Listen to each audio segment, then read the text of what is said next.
Hi, I'm Robin. And I'm Bill. Welcome to Not the Retirement Show. It's our journey series. Today, we're talking about developing a sense of purpose once you actually have retired.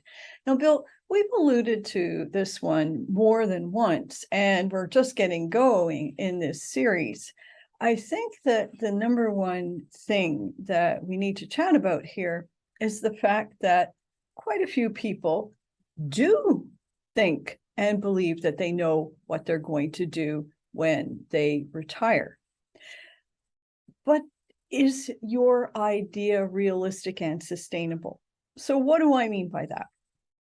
Lots of people will tell you that they are really looking forward to just being a grandparent. One of the most noble things in the world you could possibly do. Absolutely, that's a great idea. However, if your plan to be a grandparent means that you essentially have to figure out how to marry off your wayward son to a woman you can stand, who then won't up and move the family halfway across the country to be near her parents, I'd say that your plan has a few challenges, and it might not be realistic, particularly in the beginning. Yeah, I mean, I think the sense of purpose point that you're making is actually fairly complex because, gone are the days when the retirement years were, 3, 4, 5 years, whatever sort of thing. So it wasn't such a big deal because you weren't going to be around for that much longer. I hate to say it that way, but that's true. If you go back 50, 60, 70, 80 years, but nowadays, people are living in retirement for 20, 25, 30 years. That's a long time. I mean, that's something like half of your working years you're going to spend in retirement. You're going to need something to do. And the purpose point that you make can be family, as you say, being a grandparent and stuff like that. It could be community work. It could be charity work. It could be finding a part-time job. It could be a hobby. There's all sorts of different things. So I think it's fairly complex. I think you have to think about it. And, not a case of one size fits all or one size for the rest of your retirement years. You're going to change. You're going to have different ideas as you get older, as you develop, etc. But you got to think about it. It's a tough thing. I don't want to overemphasize how tough it is because that could sort of put people off. But the fact is that once you've crossed over the bridge into the retirement years, you ain't going back. You've got to be going forward. Therefore, what your plan is on the go forward plan, can be fairly complex. Well, I absolutely agree with that. So in case you haven't worked it out yet, our big thought for you is this is something you really need to be thinking about before you retire. Now, if you're already retired and you're seeing this, don't panic. Of course, it's not too late. But if you're sitting at home watching YouTube and that's all you're doing with your life, is that a satisfying life for you? Is that a life you're thrilled to get out of bed every morning and do all day long? So if you're watching, you're going, okay, yeah, that's great, Robin, but I have no idea what I want to do. Well, we have a couple of ideas for you. Number one, as Bill just said, one of the great things that you now have the luxury of doing, if you're willing, is some sort of volunteer work.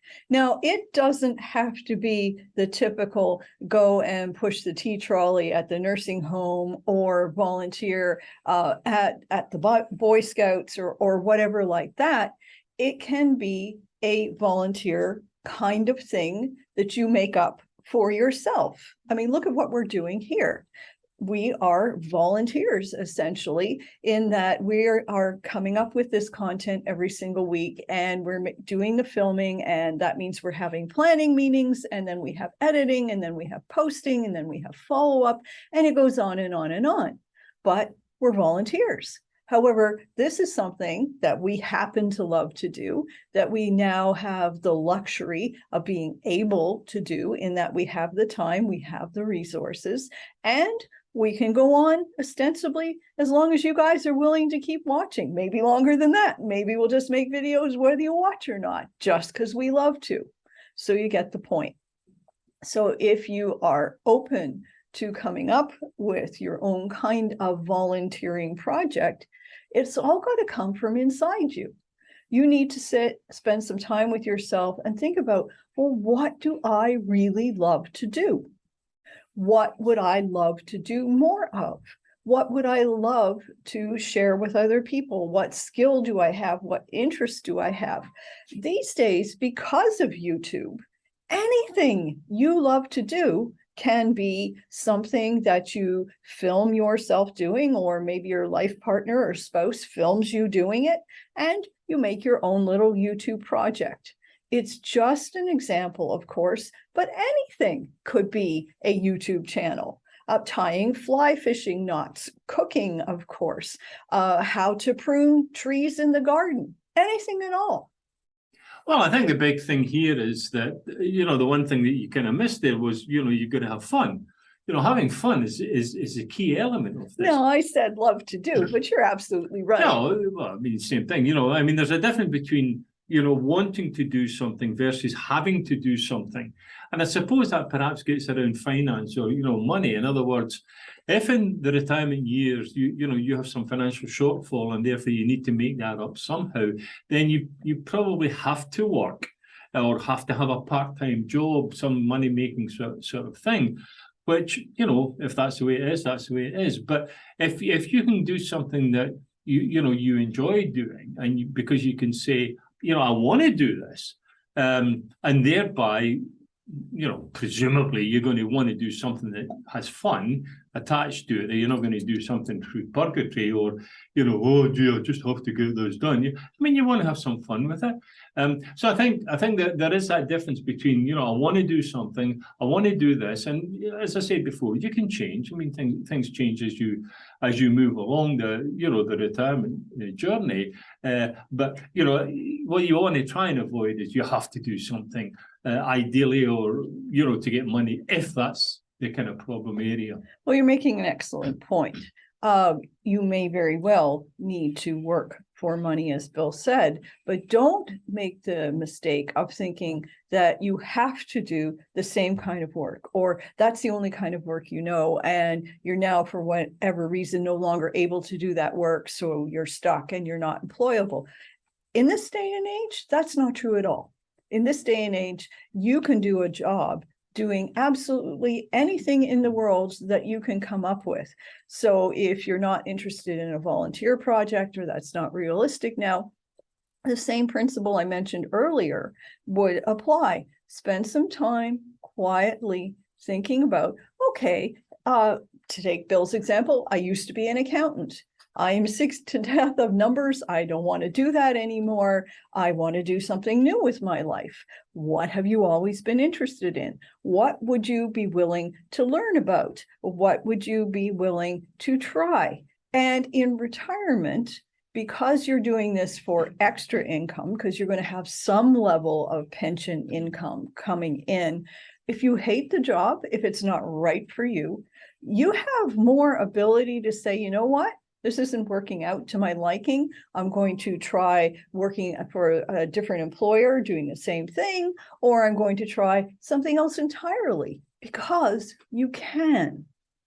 Yeah, I sort of compare it to when you were in your 20s and 30s, probably nearer your 20s, I guess, you had a career plan. You planned out your career. I'm going to go to college, I'm going to get these certificates, I'm going to get these skills, I'm going to gain this experience, and, that will help me to get more money or promotion or different job or whatever. So there was a plan, there was a career plan. My sort of, way of looking at that was that you're going to have a plan for your retirement, do the same thing. Now, the constituent pieces will be different, but the notion that you're finished with your career when you retire is nonsense. It's just nonsense. Just have a plan for the retirement years. And it could be, I'm going to go back to college, or I'm going to take a different type of job perhaps, or do different things. Have a career plan for the retirement years. And I think when you look at it like that, I don't know, I think I certainly looked at the retirement years in a completely different light.